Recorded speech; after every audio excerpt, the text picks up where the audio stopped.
Zi, mă, mamaie. Zic cum facem în piața asta.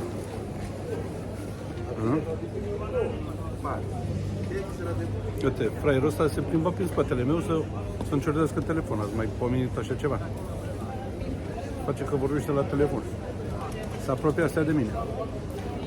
Băi, mamaie mea asta cu mine și suntem la piață. Hai, dă-l dracu de mai mițoi.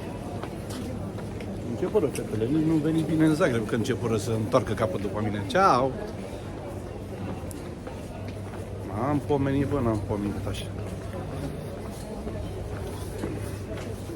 Bine, mâncai o plăcintă și eram pe aici. Aveam puțin ceva alb. Or fi zis că trag pe nas. Și mamă, ăsta e turist. Trage pe nas. Bă, nu știu, ori ăștia au murit prin războaie, ori aia era de-a noastră, din Ferentari.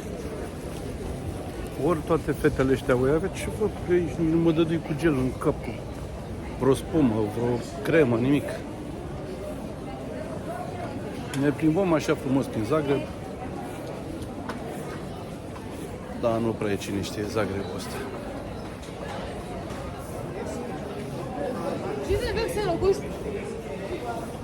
Nu prea e cine știe aici.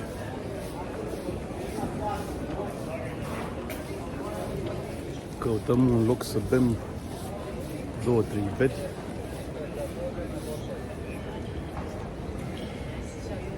Așa arată centru.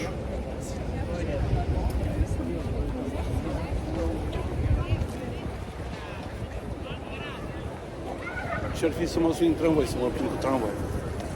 Și fără bilet, să mă cer cu controlori. Asta ar fi ultima. Înseamnă că nici nu știu să vorbesc cu roata lor. Cam așa arată centru pe aici. Dar nimic spectaculos. Nu știu.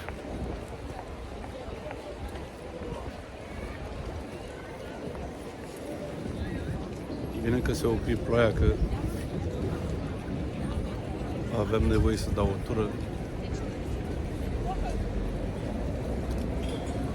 Cine știe ce?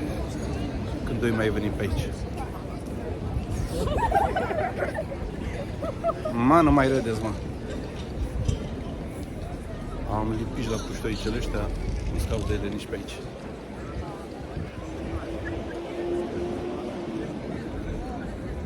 Și ajunsei și la Mihai Viteazu. Deci fii atent. Dacă nu fie ăsta Mihai Viteazu de aici, pe cal, și fii atent ce scrie. Ban.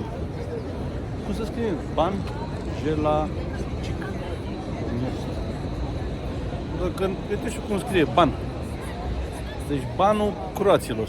Aută. Banul croaților. Deci că e ungur ăsta care e mustață.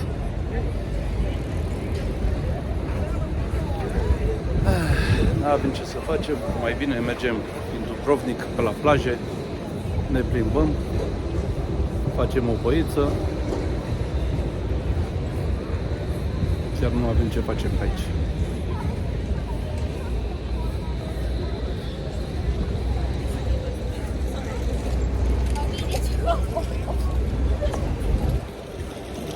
Da, da. Ne auzim în vlogul următor.